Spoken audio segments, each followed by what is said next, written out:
Works just fine. Make sure my... Yeah, there's...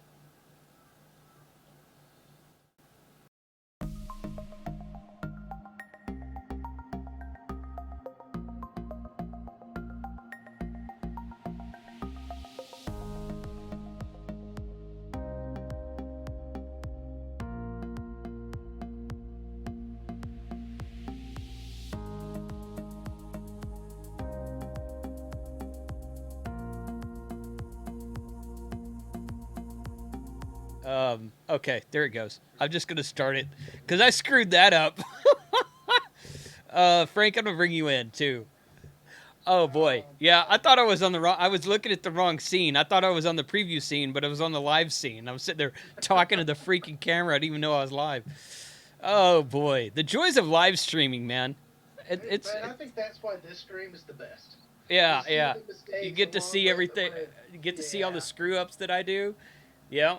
Well, that's one way to do it. Sheesh. Okay. Yeah, that's Okay, fine. there it goes. Just whatever. Whatever. Hey guys. Oh, let me mute that because I don't need to be listening to that. Okay, good. Happy Father's Day to everybody out there who is a father, especially if you are a father, a ham radio operator, and you're a dad who got your kids into ham radio. A special Happy Father's Day to you folks out there. This is Ham Radio 2.0, where we basically get on the air and see how much we don't know about live streaming.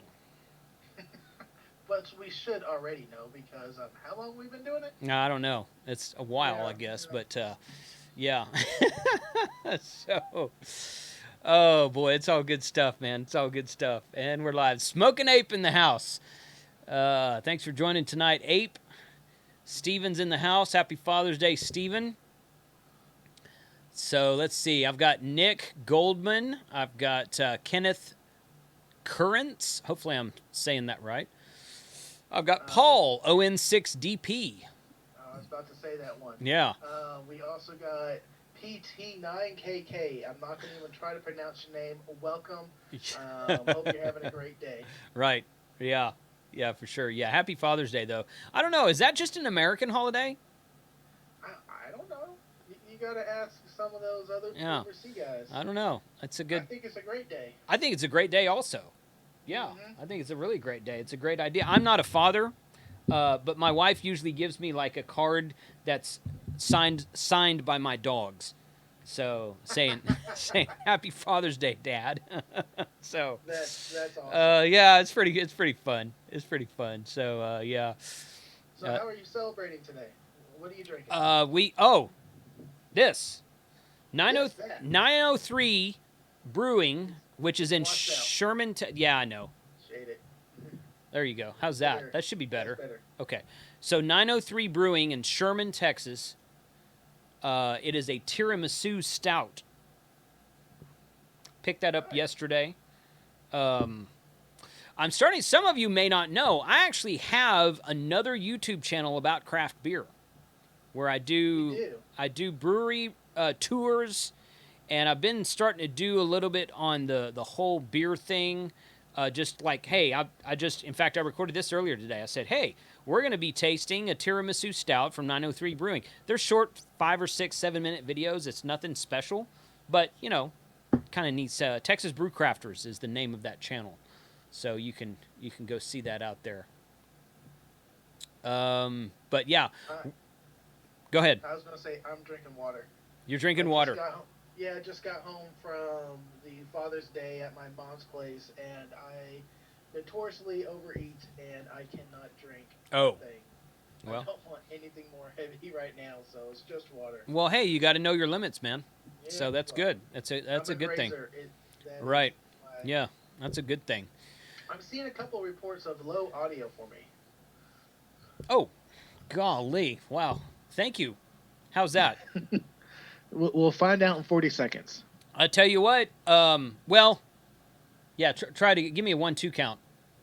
1 2 1 2. We haven't even gave our call sign. I am KG5AHJ. And there he is from Euless. I'm back on the air too. That's right. I've been carrying around my handheld in the car. I'm hitting pretty good the Arlington repeater, and I am jumping in the North Texas wide channel and Oh yeah, statewide every DMR. now and then. Yeah. And also from my office. Yeah. I program the radio with the office repeaters, and yeah. I'm on the air. Good. Looking at setting up the base station at the house now. Well, a mobile VHF UHF Did you with a mag. Did you get my message the other day? What do you have a power supply for your home Yes. base station? What are you Yeah, I using? answered you. Okay, I didn't Let see me it. go back. Let me find that. It was in our ham radio Discord, which I'll link in a second. Yeah, we'll link the Discord here in a second. And in the show and tell project section. Yeah. It was a Elenco DM320 Okay. FTX. Those are good. Those are good. Okay, I couldn't remember if you had one or not, but I bought one with Noel a number of years ago. Okay. And I was like, hey, this would be great to put on the side because I had the whole grand plan in my head. Okay. And I'm just now getting around to utilizing it. Mm-hmm. Do you remember when I had, and I bet you still had the video somewhere, it'd be great if we could share it, the FM Spanish station that was interlaced with my signal? Yes. No, I don't think I still figure how that happened, but it did. I don't know. I don't think I have that anymore. I think I recorded that on my phone, and I think after I showed it to you, I was like, I don't need to keep that. So yeah, that was a weird weird crossband thing that was going on. Digital analog ham with 10 euros. I think that's euros and not pounds. I think that's what it is. Whoa, there you go. See, right there. Euros is something else. I think it's euros. I think it's euros. Thanks for the super chat out there, Chris. Over in England? Yeah, somebody came back and said it's a worldwide event. Sweet. So thanks for the super chat, Chris. Really appreciate that. We are going to be bringing on Dave, W3DJS, from the HamPi project here in just a minute. He's actually in the waiting room on Zoom. So just wanted to get a couple of intro things out of the way. And yeah, Frank, I didn't have your audio adjusted because I'd adjusted it for Dave earlier. So I think I've got you in there now too. So sorry about the low audio. Sorry about the screw up. Boy, I'm 0 for 2 today, man. How much have you been drinking? I haven't had anything. No, this is the first. This is the first one. This is the first one. So yeah, no, it's not that. It's just I'm not paying attention today, man. So something else, real quick, a couple things, and then we're gonna bring Dave on.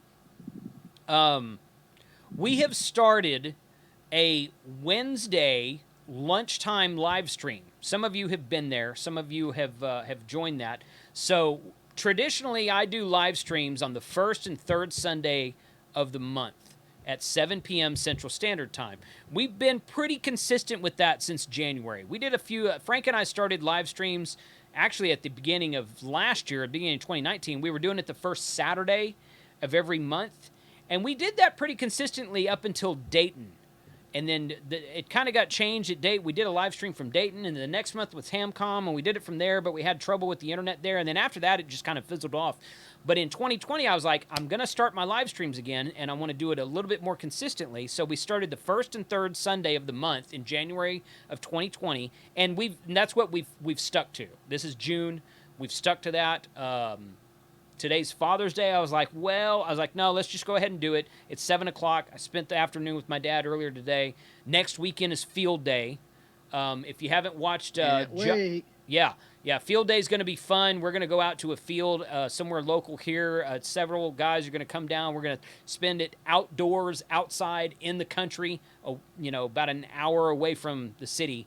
And it's going to be a fun time. Josh, on the Ham Radio Crash Course last night, talked about his field day plans. He's going to be operating from home. He just got a new step-IR antenna put on his roof. That's going to be a fun thing. We're talking about maybe possibly doing a live stream with a couple of the YouTubers. We haven't hammered that down yet. We're going to try to see. On field day? At field day. Josh is going to be live streaming his whole thing. Oh. But in addition to that, Kyle and Ape and Josh and myself and maybe a couple other guys had talked about getting together sometime Saturday evening and just getting on a live stream that might be actually posted on more than one channel and just talking about field day and see how the conditions are, what we're using, and all that kind of good stuff. So more to come on that later. Keep watching. Sign up for my email list. We should have more information for that by the Wednesday lunchtime live stream this coming Wednesday at noon Central Standard Time. That's when that is. So that's going to be fun. And the last thing I want to say before I bring Dave on is grapevineamateurradio.com, which is the same website as shop.hamradio2.com. Frank will link that here in just a minute. Has a bunch of YouTubers Bunch gear, Ham Radio 2.0 t-shirts and beer glasses right here. We've got shirts from K6UDA, The Smokin' Ape, K5ATA, Good Game Ham Radio, and one more, DX Commander. DX Commander shirt has some shirts on there, so really good stuff on there as well. So you guys go check that out at your leisure, and let me know if you have any questions on it. So, all right, Frank, I think I'm gonna put you in timeout and bring in Dave, and we're gonna talk about the HamPi project. Yep. So when you're doing that, I'm going to be watching the chat and also the Discord for any questions, and I'll be filtering them to you. Good. Are we getting? Is it linking to the? Yeah, it is. Okay, good. The chat is linked in between YouTube and Discord. Sometimes that's supposed to work, but sometimes it bugs out. But it seems to be working right now. All right, man. Thanks for being here, Frank. Yep. I'm going to switch over to this view right here. And then I'm going to go put in waiting room there. And I'm going to go here. Boom. Okay, Dave. Good evening. Hello, how are you doing? I'm doing fine. How are you? I'm doing great. Good. Okay. Well, welcome to the live stream. Thanks for being here tonight. Really excited to learn more about ham radio on a Raspberry Pi, which I was looking at my other camera just now. But I've got this brand new Raspberry Pi 4 kit that I got on Amazon, and it's got some cool stuff with it. I don't know what that is really. It's some kind of USB-C where you put your micro SD card into it, and then you can use it as like a flash drive, I guess. So, but yeah, so you do a project called HamPi, which is an operating system for Raspberry Pi that's got all these kinds of different apps on it. And you told me earlier that there were more than 80 apps on it, so I won't ask you to read them all, but go ahead and give us a brief history, if you don't mind, of HamPi, how you came up with the idea, what your goal and focus is for it. If you've got something that you're kind of keeping hush-hush, that's okay. You don't have to share anything you don't want to, but the floor is yours, please. Oh, thank you very much, Jason. So HamPi started off as a project last year, right around October timeframe, when I had already been using the Raspberry Pi for ham radio, but I was self-installing apps on it, and I wanted to build an image for myself that had everything preloaded on it that I might possibly use. And when I hand built that, I realized that I shouldn't be the only person that's able to use that. So I made that initially available to some of the people in my ham radio club. My local club is Gwinnett area. Gwinnett Amateur Radio Society, or GARS. And when I originally shared it with them, I thought to myself, why am I limiting this just to the local radio club? Perhaps some people in the community and the larger ham radio community could use this. I said to myself, maybe 10 or 20 people will download this. And so I went ahead and uploaded the precursor to HamPi, which was called the W3DJS Raspberry Pi for ham radio image, which is quite a mouthful. And it just completely took off. It blew up on the downloads. I couldn't imagine there were so many people that wanted that, but there was a huge demand for it. And over the lifetime of the original W3 DJS image, there were over 8,000 downloads that I was able to track. I used one of those bit.ly links to follow through and see how many people had clicked on the links and so forth. And that's the same technique I'm using for HamPi, as I'm tracking this via bit.ly links. Now, that said, it's also available via BitTorrent, and if you want the BitTorrent file, it's available through the links that we'll provide through the show here, as well as this on the Raspberry Pi for Hams group on groups.io, and also the QRZ posting that I made to the news earlier this weekend. But it's just, it was something that started off as a personal project, then I expanded to something that I wanted to share with the community. I wanted to give something back to other hams. And I believe in hams helping hams. Mm-hmm. And this was my way to do that. So I may not know everything about getting the last little bit of SWR out of my line to make for a clean transmission, but I do know about computers, so that's where I'm able to contribute. Well, that's great. Yeah, it was. I mean, you know, we each contribute in our own way, and that was.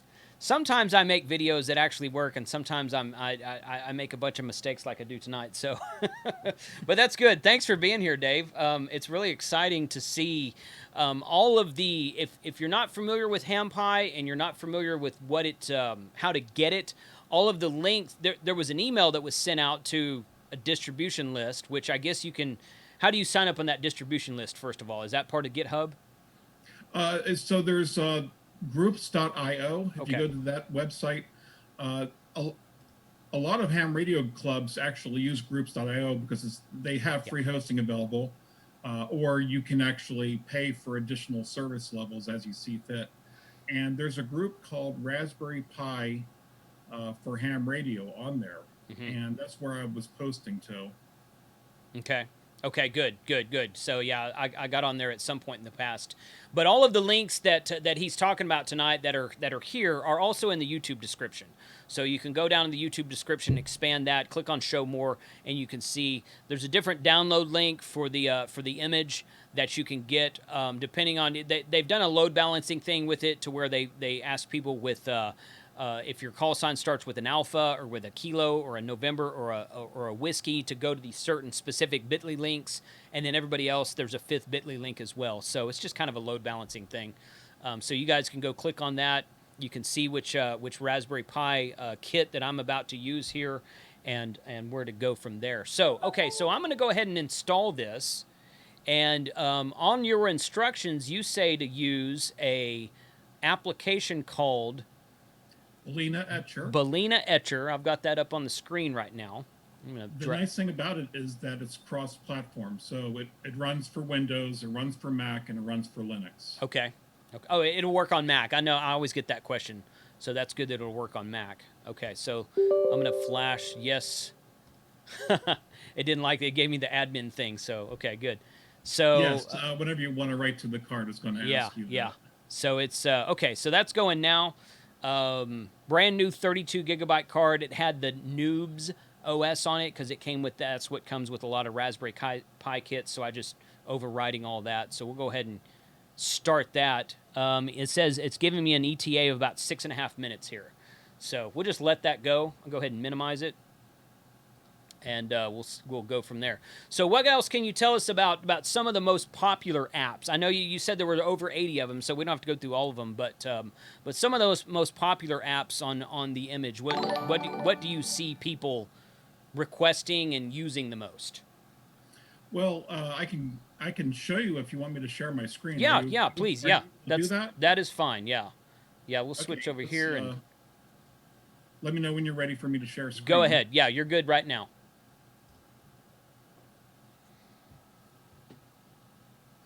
Okay, so here I have connected into the Raspberry Pi from my desktop computer, my laptop computer. Yep. Using VNC or virtual network computing.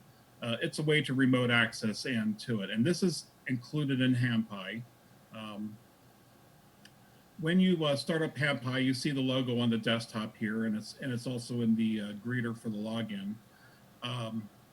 When somebody first starts it up, you can go ahead and click on, or if you have a touch sensitive screen, tap on the Raspberry menu up top, and as you scroll down, you will see that there is actually a ham radio menu with an icon of a radio next to it. And when you select that, then there's a whole series of submenus And those are categories of applications. So you have antenna analyzer applications, you have applications for APRS, you have some calculators, and right around here in Gwinnett, DRATS is and D-Star is particularly popular. So we have DRATS applications, and this is actually a 0.39, which is back in development again. DRATS had been shelved for a while, so it's actually been picked up by a developer out of Italy, and he's been working on it and making lots of nice improvements. And of course, what wouldn't be complete without having FL Digi in it? Right, and we have the entire FL Digi suite. We have applications for logging, and inside of that, you also have trusted QSL, which is the ARRL, Logbook of the World application. We have applications for CW. We have some PSK mode applications. And then one of my personal favorites, we have software-defined radio applications, such as GQRX and Cubic SDR. We have some applications for training you and some of the questions on the exams. And then finally, weak signal applications such as WSJTX and JS8 call. So those, I would say having WSJTX, JS8 call, Grid Tracker, and FL Digi are some of the most popular apps overall, and then followed very closely by the DRATS application. Okay. Yeah, I see down there you've got Blue DV, which I'm familiar with because I do a lot of DMR digital voice modes. And then, I will give you a little heads up about Blue DV. Okay. That's to the best of my knowledge, it's installed properly. It's got an internal issue that's preventing it from starting up on the image currently. That was found last minute. Okay. I'm gonna contact the author, David Lim, and find out what the story is with the Linux version of it, because I run the Windows version and it works pretty well. Okay. Yeah, I've run it on I've run it on both. I've run it on Linux and on Windows, and not on a. I don't think I've run it on a Raspberry Pi though. I just run it on like a laptop running Ubuntu, and it seems to work okay. But good. So you had something running earlier. You were talking about WSJTX earlier. Is that on here, or did I miss that? Yes, it is. There it is. Okay. The weak signal. Yeah, okay. Because I think it would be fun to use an application like this in a Go kit, because a Raspberry Pi doesn't weigh hardly anything, so it would be an easy addition to a Go kit if you want to go out into the field with an HF rig and whatnot, field day, parks on the air, whatever. And this might be a really good addition to a Go, like a 4U or a 6U Go box. You're absolutely right. In fact, using just a little power brick like this that supplies 5 volt on the USB line, you can go ahead and power up a Pi just using a little power brick. Okay. And these don't weigh very much. We can't see that right now because we're looking at your screen, but you can show it in a minute. Yeah. But no, it's cool. We'll look at that in a second. But yeah, good. I see that you've launched WSJTX there, and that looks pretty normal. You're in JT9 mode. Yeah. It's not. This Pi is not currently hooked up to a rig. Yeah, that's fine. This is just for demonstration purposes. Yeah. It just uses HamLib anyway, so it's pretty much can interface with the same amount of radios that the Windows application can, right? Absolutely. Yeah. In fact, the interface is almost identical. And in this particular situation here, I have an ICOM 7300, which apparently is the popular radio at the moment. It's been the popular radio for a while, and I can select that right off the menu. And if it were plugged in, it would actually show up as /dev/TTY USB 0 or 1 or whatever. But not being plugged in, it doesn't show that up. But yeah, it's going to support the same radios as the Windows or Macintosh version does. Yeah. Okay. Some people are asking in the chat, "Hey, I thought this was a Raspberry Pi image, but you're using Ubuntu." I think a couple of people missed the fact that you were VNCing. So what he's doing right now is he's using VNC to remotely connect into a Raspberry Pi from an Ubuntu box. So double Linux for the win. Now, that said, Ubuntu, I believe, is available now for the Raspberry Pi. But that's not what my image uses. My image uses Raspberry Pi OS. Yeah, Raspbian, as it's called. It's still Debian-based. It used to be called Raspbian. They just rebranded it in the last month. Ah, okay. I hadn't heard that yet. Okay, good. Cool. Okay. Well, you can go ahead and stop sharing your screen if you want to. Okay, cool. And good. Okay, so my my install just let me get back to switch scenes here.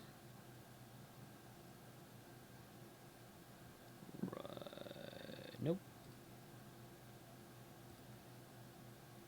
There we go. Okay, so my install just finished, and I've got it's going through this validation process. It's about 30% done through this validation process. So that's good. So it'll validate. It'll flash the image onto the micro SD card, and you need a minimum of a 16 gig micro SD card. This one just happened to come with a 32 gig, which is fine. But minimum of 16 gig, and then you flash it to the micro SD card, and it will wipe out everything on the card. So use a new one if you can. But then it does a validation process. That's kind of fun. Yeah, the cards are pretty cheap nowadays. Yeah, I mean, depending on how you see that, but you can get a 32 gigabyte card from Walmart or Amazon for about $8. Yeah. That's yeah. I know they come way down in price. I mean, right now, memory is so. I mean, all kinds of flash memory is cheap right now. Oh, somebody's teasing me about my beer. Whatever. What are you drinking? This is a local brewery in Texas, tiramisu stout from a place called 903 Brewing. 903 Brewing. Okay, they're up in Sherman. You probably know where that is. I drank a lot of Shinerbach when I lived in Texas. Yep. I used to drink Shinerbach. One of our guys in there is a big Miller Lite fan. We like to tease him a lot because Miller Lite's not a good beer. So anyway. Well, if you ever decide to visit the Atlanta area, which is where I'm at, okay, feel free to look me up. I'll take you over to Red Brick Brewing Company, or the Atlanta Brewing Company, or any of the we have around here. That'd be great. Yeah, we'll definitely do that. Okay. Okay, so we've got HamPi version 1.0.img.xz was successfully flashed. So I'm going to go ahead and close that. And now I've got this little card right here that is hard to see because the camera's so small. I'm going to put this in here and see if I can get this to actually boot up. So far, nothing's been working well for me today, so it wouldn't surprise me if this didn't work either through a fault of my own, but we'll see what happens. Okay. So, one thing about this is a new Pi. This is my first ever Pi 4 board. This thing has the power on it's a USB-C. This is the first time they've done that, because I've got 4 or 5 different Pi 3 plus 3B plus boards, and those were all micro USB powered. So this one's powered by USB-C. That's kind of neat. Now, while you've brought that up, the USB-C connector, the first batches of Pi 4s, and the Pi's been around for about a year now. The first batch would only run off of the Raspberry Pi power supplies. A lot of third-party USB-C power supplies wouldn't work with it. I believe they fixed the problem. They fixed that problem? Okay. Successive builds. I know that a lot of the times when I'm using some of these Pi-Star hotspot, are you familiar with Pi-Star? Yes. Okay, so a lot of the times I have found through my own experience with just kind of tinkering around with hotspots for DMR and System Fusion and whatnot, I've noticed that a lot of times, man, I'll boot up a hotspot and it'll just act weird. Like I'll open a browser and I'll type in the IP of the Pi-Star and it'll kind of start to load, and then it'll stop, and then I'll reboot it and reboot it and reboot it a couple times, and I'll just kind of fiddle with it for a while. After about the third or fourth time, this was a while back, after about the third or fourth time of doing that, I realized that I changed out the power supply. And somebody said, hey, change your power supply. Make sure you're using an approved or whatever power supply, powerful enough, supplying enough amperage to the board. And that made a world of difference. You use a higher amperage or something that's supposed to be using for Raspberry Pi, and it just by magic, hey, it actually works now. So I know that a lot of the times people contact me about hotspots and whatnot for DMR. I do a lot of DMR videos, and they'll be like, hey, I can't get this to work, and it's doing this, and I'm like, change your power supply, because that's apparently incredibly important for a Raspberry Pi to have the correct type of power supplied to it. And to add on to what you're saying there, this is actually a first generation Raspberry Pi right here that still used SD cards. Oh wow! When I had these plugged into the power supplies, when they're plugged in by themselves, they might work, but then if you plug in a certain type of monitor adapter, it will start drawing more current, and the power supply that worked before might not actually deliver enough current to it after the fact, and you find out you have to end up swapping out the power supply just because you added a little bit more to the board. Right. Yeah, that's always a thing with the... Okay, I've plugged this in, and we're going to see if... I've got this little screen here. Quite frankly, I'm a little bit disappointed with this screen. It seems to be... I don't know. This is not a fault of the actual Pi image, obviously, but... there's that. And it says no signal. I don't think I've... Well... Maybe it's in the wrong port. There's two HDMI ports, micro HDMI ports on the side of this thing too.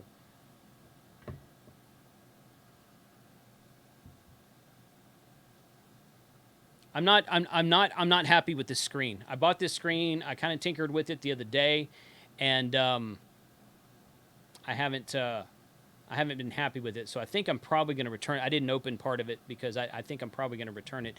I found another screen that is touchscreen. That might be a little bit better for a Go kit type thing because, I mean, what do you say if we talked about a Go kit a minute ago? So what do you suggest as far as interface into the Pi? If I'm going to put a Raspberry Pi in a case, you know, like you would expect to see, and put all the accessories on it with the correct power supply and everything, and put it in the back of my Go kit to where if I hit the power supply on the Go kit, it automatically powers up. What's the best way to interface to it, do you think?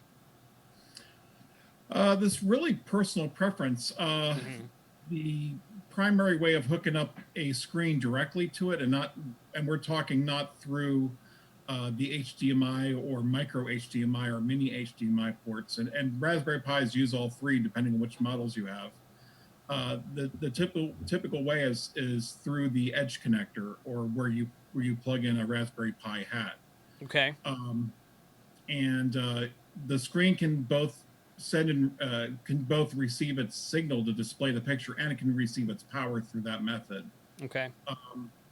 I would personally say, if for me, and this isn't for everybody, but if it were me, I would probably end up using a 7-inch touch screen on it, simply because if you use one of these screens that are the same size as the Raspberry Pi, it's really hard to see everything that's going on, and B, I've got big fingers, so it's hard to tap and get an exact position on the screen. So right, yeah. For me, it would be a 7-inch screen. Now, people can go larger, but then they might say, well, this is a little bit too big for the Go kit. Right. Yeah. So there's a balance. Yeah. Agreed. Okay. Well, that's kind of what I was thinking when I purchased this screen.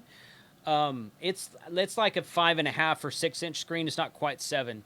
But like I said, I don't know if I just got a faulty one or I don't know. I was tinkering around with it yesterday, and I wasn't able to get it up and running. And I thought I had another HDMI full-size monitor. I thought I'll just put my monitor over there and just zoom my camera back and show it on the monitor. But my monitor's old and it only has a DVI port. So all my HDMI monitors are taken up by my YouTube streaming equipment right now. So I'm not really able to get that to work. But okay, so let's just clear off of that. Let's go here and there. But everyone got to see what the operating system looks like when Dave shared his screen a minute ago. So when it comes up, it's got the HamPi logo on the I assume that's on the desktop by default. Yes. Okay. So there are actually a number of pictures installed on the image, which there's like W1AW, for example. Oh, yeah. There's ham radio related desktop pictures that are available. Okay. Yeah. Okay. Good. Well, I'm gonna tinker around this thing. You know what? This gives me an opportunity to make another video. So I'm going to put this Raspberry Pi together and get a better screen than this one, because like I said, I'm going to return this to Amazon. I'm not happy with it. So I'm not going to share the link with you guys because I don't want you to buy the screen, because I don't think it's very good. But good. Yeah, I'm glad to hear you say the touch screen, because that's exactly what I was thinking. I was like, well, I guess you could probably get like some sort of small router and Ethernet the Raspberry Pi into the router and Ethernet a laptop into the router, and you could VNC into it and then have a full keyboard. I guess you could do it that way. Yeah, that's what I'm showing you on my computer. Right, exactly. Yeah. Seeing into it. Yeah, yeah. So I mean, you have that option. It's just a matter of, like you said, it's just a matter of whether you want to carry a laptop, what kind of equipment you want to carry, how much weight, and all that kind of good stuff. So, but that's really cool. So, what are the plans, if any? Do you have any plans to add more applications to? Because you're on version 1.0. I know you were on beta for a while. 1.0 just released a few days ago. So do you have plans for 1.1, 1.2, or 2.0, or where do you plan to go from here? I do have plans. They're not precise, but they're more general in nature. Mm-hmm, mm-hmm. When I put together the image that predated this, the W3DJS image, I put that together by hand over a course of a couple of weekends. Okay. This image took me 6 months to create. And the reason it took me 6 months to create is that I used an IT automation tool called Ansible. Mm-hmm. And what it does is it follows a series of scripts that I've written, and there's dozens of them. And it installs each of the software packages according to the scripts that I put together. Okay. So let's say Joe Taylor updates WSJTX in another 6 months to a year. Mm-hmm. Well, I don't have to go rebuilding an entire image from scratch. I can basically tell the Ansible scripts to rerun, and it will automatically go to the Princeton website and pick up the new version of WSJTX and install it for the Raspberry Pi. So it's a turnkey solution that I built for myself. Now, there are still a few manual steps for building an image, mm-hmm. but I've automated the bulk of it. And when I tell Ansible to run, it churns for about 6 hours. And when it's done, everything's been downloaded and compiled and linked and installed. Okay. So all the grunt work has been done. Yeah. And so what I'm looking at this point is I'm continuing to get feedback from people. There have fortunately been no major issues with this. There have been a couple of minor ones, but they're pretty minor. Mm-hmm. Somebody was complaining that pat menu didn't have everything installed, and that was due to the fact that I couldn't run the pat menu setup as part of the Ansible scripts because it required a grid square. And how do I set a grid square that fits for all the thousands of users that run this? Right. That's impossible to do. So I have to skip on that particular part. So that's left for the end user to do. But there are probably parts of that setup I can do independently of his setup to just get it a little bit closer to what they're expecting. Okay. I've also been identifying other applications that can be installed. I just learned today of an application called Shiny SDR, and it's a web-based software-defined radio that you plug in your radio to the Pi. They want like an RTL SDR, those little USB dongles. Yes. And they also work with some other devices as well. Okay. Then they present a web interface, and you can actually watch the waterfall through the web interface and listen to it and so forth. Okay. So I didn't know about that, but I went ahead and followed the manual steps to install it and got it running just fine on the Raspberry Pi 4. So I'm probably going to go and write an Ansible playbook to go ahead and get that installed and add that into the next version. Good. Well, it's good to see that you've got plans already. That you're thinking ahead. So that's always good. So sometimes you find stuff on GitHub that sounds cool, but it hadn't been updated in like 18 months, and you're like, I don't know. So it's always good to have that option. Cool. Well, Dave, I really appreciate it. Let us know. I mean, when you get the version, the next, not. I mean, you're going to have a lot of little releases, like individual applications here and there, obviously. But when you get the next major version released, definitely let us know. We'll bring you back on. I am going to work on. I'm sure that this is working correctly. Let's see if I can see it there. Yeah, the Pi is powered up and whatnot. And like I said, I think my screen is, which I relied on Amazon too heavily for that. I don't think the screen's working correctly. But I'm going to put that together and plug it in and take it and put it into a monitor later this week, and probably do another video on, hey, here's how you actually put it together and do all this kind of good stuff. So, but what else? I mean, anything else to add before I let you go tonight? Well, I'd like to mention that the HamPi image is QSLware, and if people like it, send me a QSL card. I don't ask any money for it, and I wouldn't feel right asking money for it because I'm packaging up other people's applications. Right. So that wouldn't be appropriate. Yeah. But sending a postcard, I think, is acceptable. Yeah. And then the other thing is that on the desktop of the Raspberry Pi is a little document, and that document is called Give Back.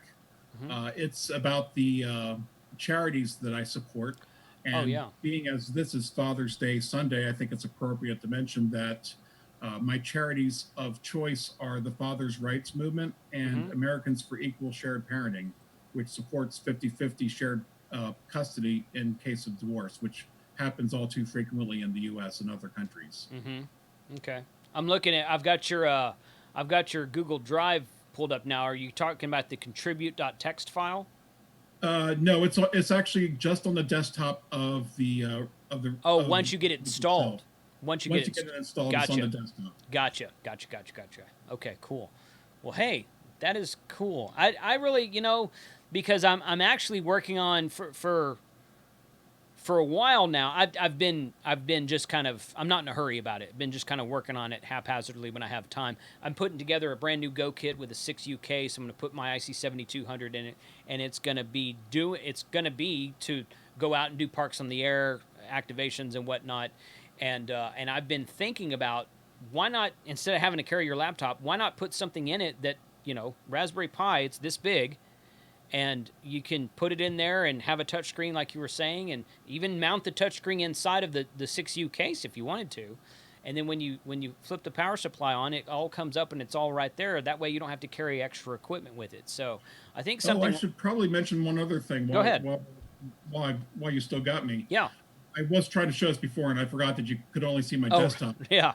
You can power the Pi from like a little USB power brick, which supplies 5 volts. But in the case of, I'm putting on a little product plug here. I don't work for Northwest Digital Radio, but I do like their product. Yes. They have a Raspberry Pi hat called the Draws board, which HamPi supports. This little power pigtail off of it is for connecting a 12 volts up to the Pi, so you can plug it into your primary power source for your radio and power up both the Draws board and the Pi at the same time. So that's another way to shed another couple of pounds from your Go kit. Yeah, for sure. Cool. Yeah, I actually have a Draws board, and I've talked with Brian, I think it is, up there a few times about doing some videos with it, and he and I have just never connected for whatever reason. So, but yeah, from what I have read and I talked to them at Hamcation last February, and they have a pretty solid product that does quite a few different things. It's not just SDR or just a Pi Star. It's not Pi Star at all, but it's not just one product like a Pi Star would be. But it does. It's kind of versatile, the system they put together there. So I need to. It is. And I've tried to support as many different hardware products as possible. Something that you didn't see off the menu, because this is behind the scenes, is that there's support for a lot of software-defined radios. If you've ever heard of a project called SOPI SDR, I think so. SOPI is a hardware abstraction layer. It basically connects different types of software-defined radios to a common interface that programs like GQRX and Cubic SDR can use. Okay. And I have supported every single one that exists on GitHub. They're all in there. So whether you have an SDR Play or you have a Pluto, or you have a Hack RF1 or an RTL SDR, they're all supported. Cool. Good. Sorry, I just some people in the chat were asking questions. Good. Hey, I really appreciate it, Dave. This is really good info. This is the kind of thing that I like to support on the channel and like to learn more about. Literally, the HamPi 1.0 was released, what, like 2 days ago? Released it Friday at midnight. Friday, yes. Okay, Friday at midnight. I was actually awake at Friday at midnight, so it seems like 2 days to me, but it hadn't even been 48 hours yet. So, so this is brand new. It's the first. I know you were on Dave Kassler's channel talking about it a couple weeks ago, and you guys can watching in the audience tonight. You guys can go out there and check out Kassler's video. Also, he does it. Dave does a fantastic job on his channel with explaining stuff, probably a little bit better than I do.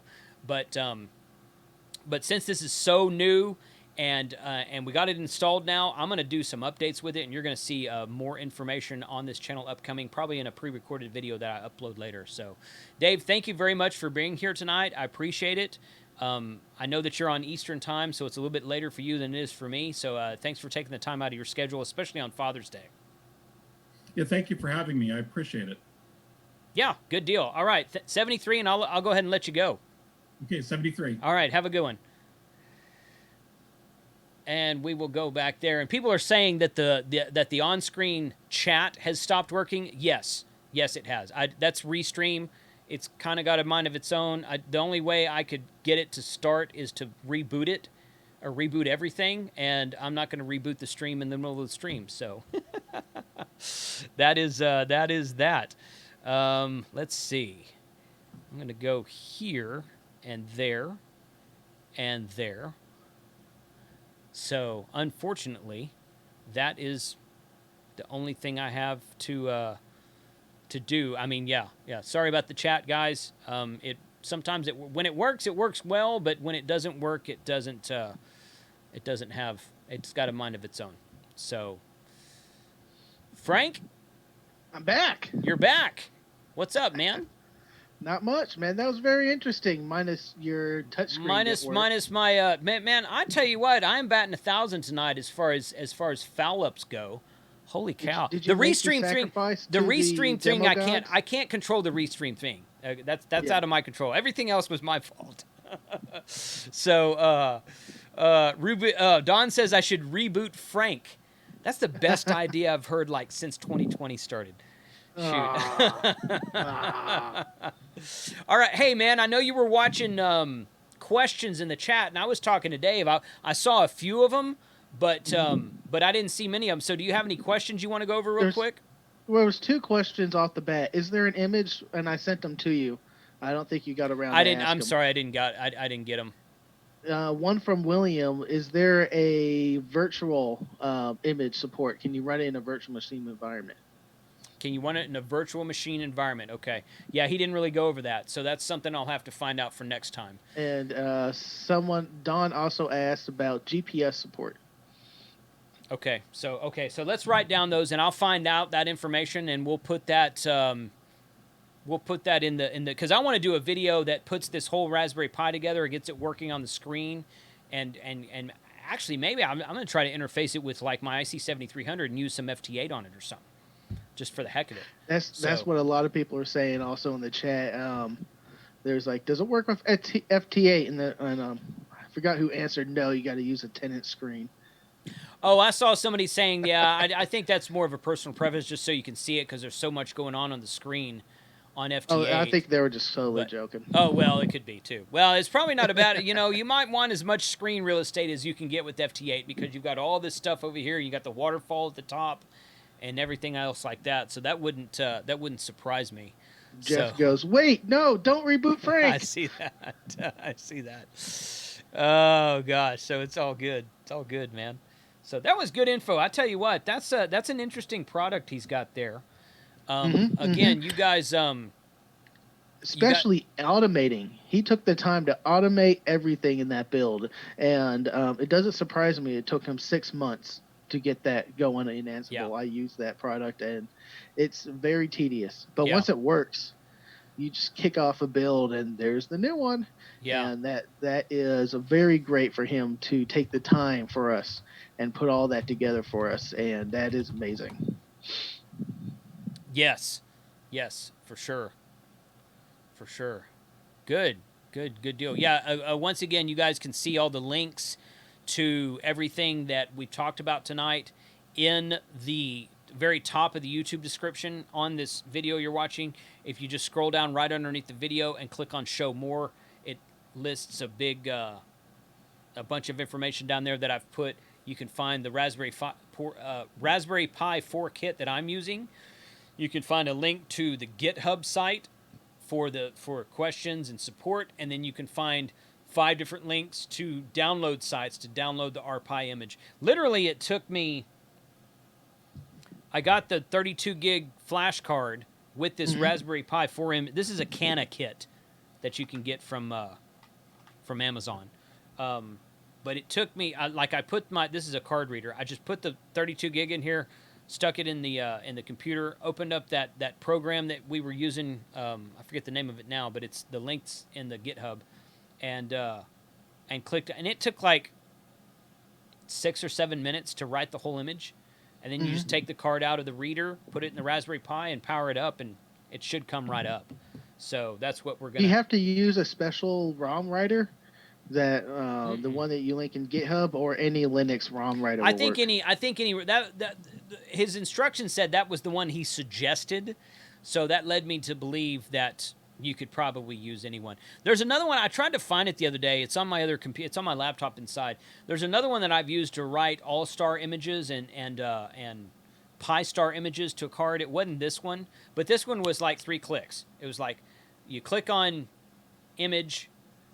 You plug in your. In fact, it detected the drive as soon as I took the external drive, or put the micro SD card in my external reader and plugged it in the computer into a USB 3. It came up on the software automatically. It recognized it, and then you just click on flash, and it sits there and it gives you a status bar, and it's really easy. It took like I said, like 6 or 7 minutes, something like that.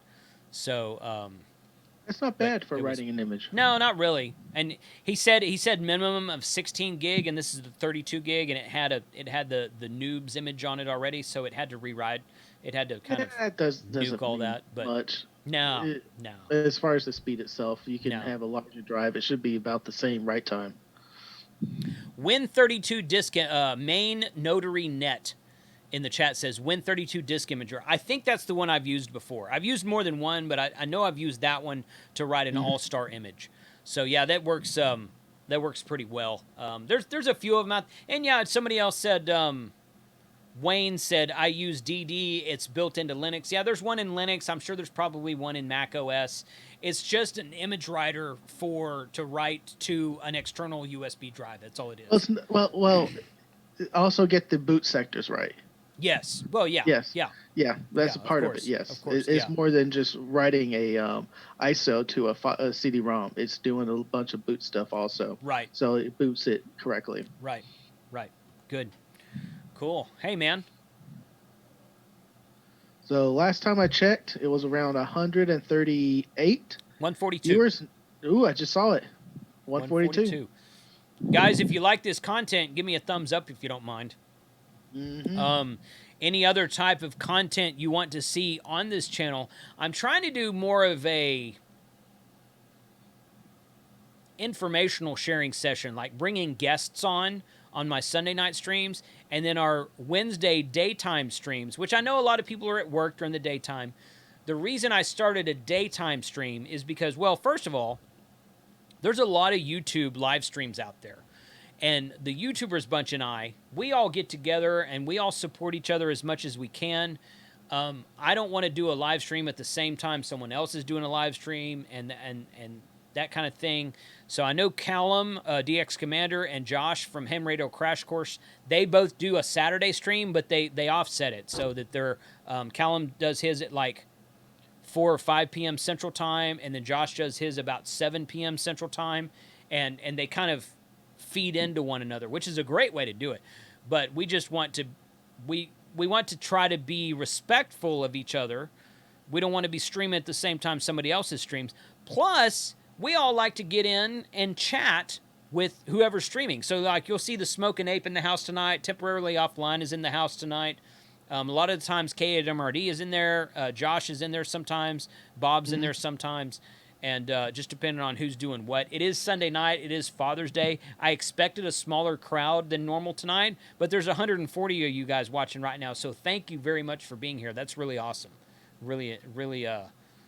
Don says, bring Kyle and have him talk about Flex Radio. Yeah, Kyle and I are going to do... Oh, that was the thing I was talking to you about earlier, Frank. Kyle and I are going to do a live stream together about Allstar coming up. So yeah. So Kyle's going to come on the channel. We're going to talk about Allstar, about how to set this up and do stuff. And then we're going to give you guys an Allstar node to connect to. Those of you who have Allstar...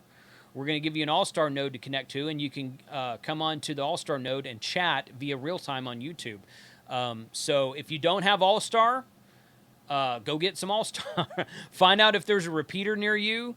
If you've been thinking about setting up a node, or if you've got a node put in the closet that you haven't used in a long time, go get it updated and get it working, and you'll be able to join us with... Does Allstar also piggyback off Echolink, or it's just a lot of those Allstar nodes have Echolink also? The second one you said. Okay, because the last time you said we jumped in there, and I jumped in there with Echolink. Right, so you can build an Allstar node and add Echolink to it. Okay. Or you can just have a standalone Allstar node. To my knowledge, I don't think you can build you can also build an Echolink node. Ecolink's an application that runs, you can run it on a Windows box even. There's a couple of different options for it. To my knowledge, I'm not sure if you can add Allstar to Echolink. But I know you can add Echolink to Allstar. I'm not 100% certain about that. But in my opinion, Allstar sounds a lot better.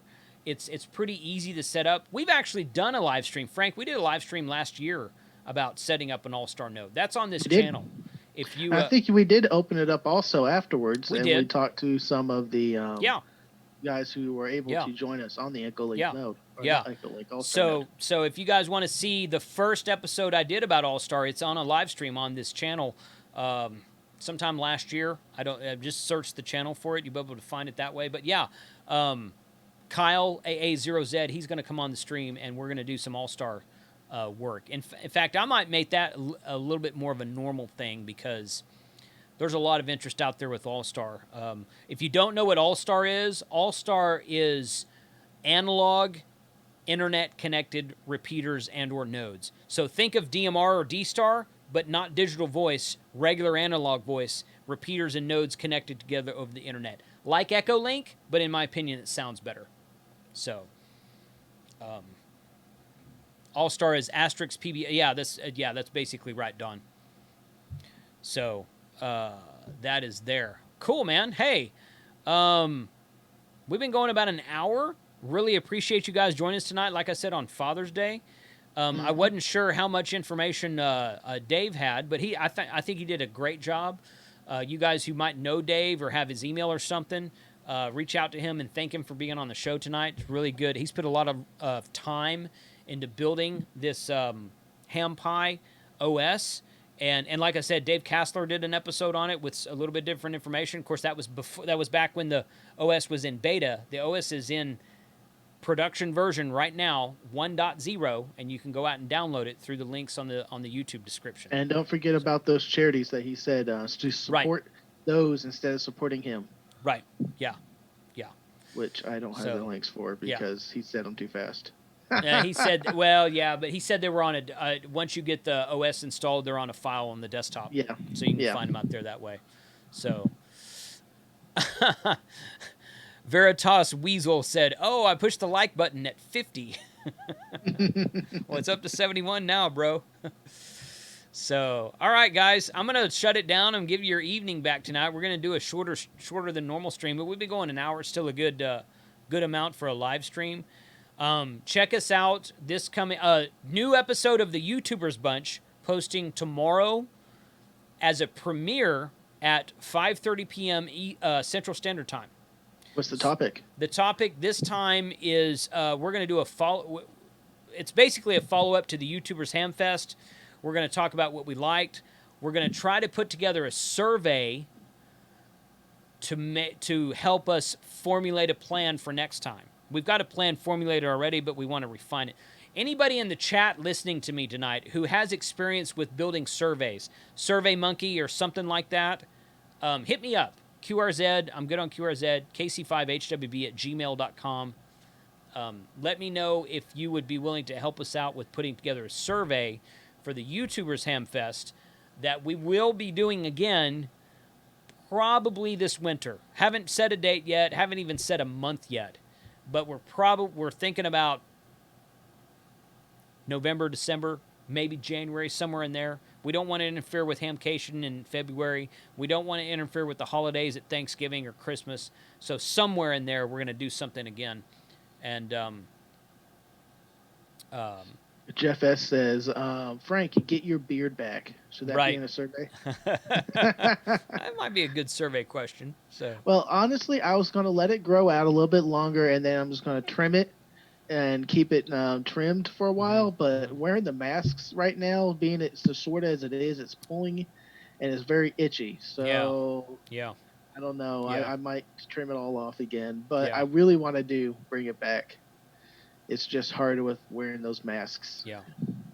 Oh, Ham Radio Crash Course is in the house. I just saw him. He said he's been watching in the background, which means he's been listening in the background is really what he's been doing, which is all good. Which is all good. Gives us the view. Yeah. That's what we need. That's right. Yeah, thanks for being here, Josh. Love to see you guys on the channel. Smoking Ape as well. So Don said Colin released his version of the YouTube crew this week. So that's a good point. So we started the YouTubers bunch shortly after Dayton last year. June, July, something like Dayton's in May, June, July, something like that last year. So we've been going about a year now. I can't tell you guys how awesome it has been to be a part of that group. I feel like I've contributed quite a bit to it, but I think I've learned probably about twice as much as I've contributed to that group. Those guys are just really great to work with. They're really great to hang out with. We got together several times after the human malware virus started going and everyone got locked in home somewhere in April. And we would get together about 2 or 3 times a week on a Zoom session and just drink beer and cut up together. We didn't record that. It was just like a big online party together. It was so fun. What happened to those? Those kind of fell away. No, we did.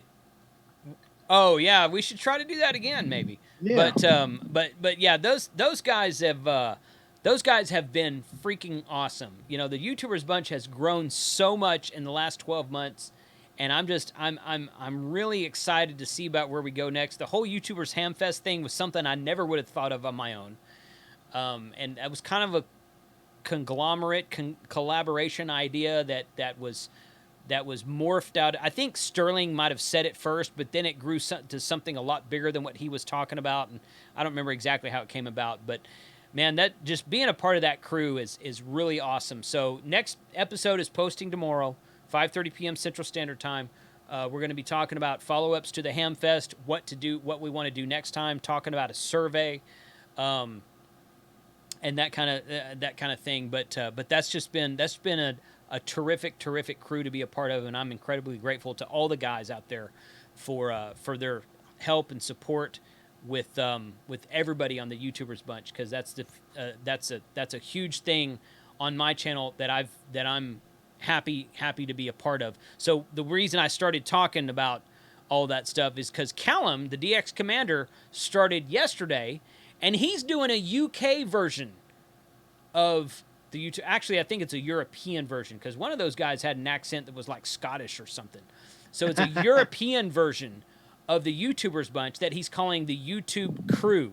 So he posted his first video yesterday, posted his second video today, and they were premieres. He recorded them, edited them, put them together, put them up as premieres. Really fun stuff. He hit me up about that. He's like, am I going to offend anyone? I'm like, no, man, that's awesome. Go do that. That would be really cool. So we're talking about maybe getting his crew and my crew together. His crew, your bunch. Yeah. Slam exactly. together, you come together, combined as 1 or 2 times a year, something like that, and just get like this big, huge Zoom session going on. I think that'd be fun.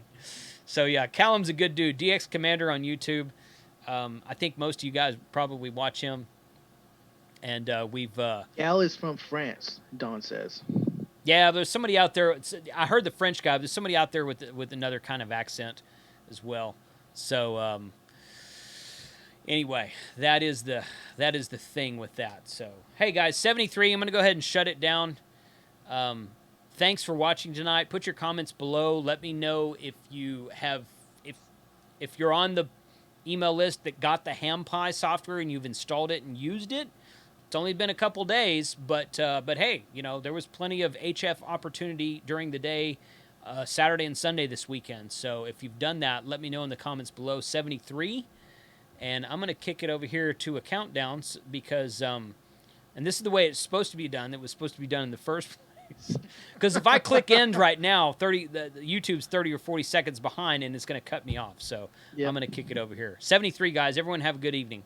You too now.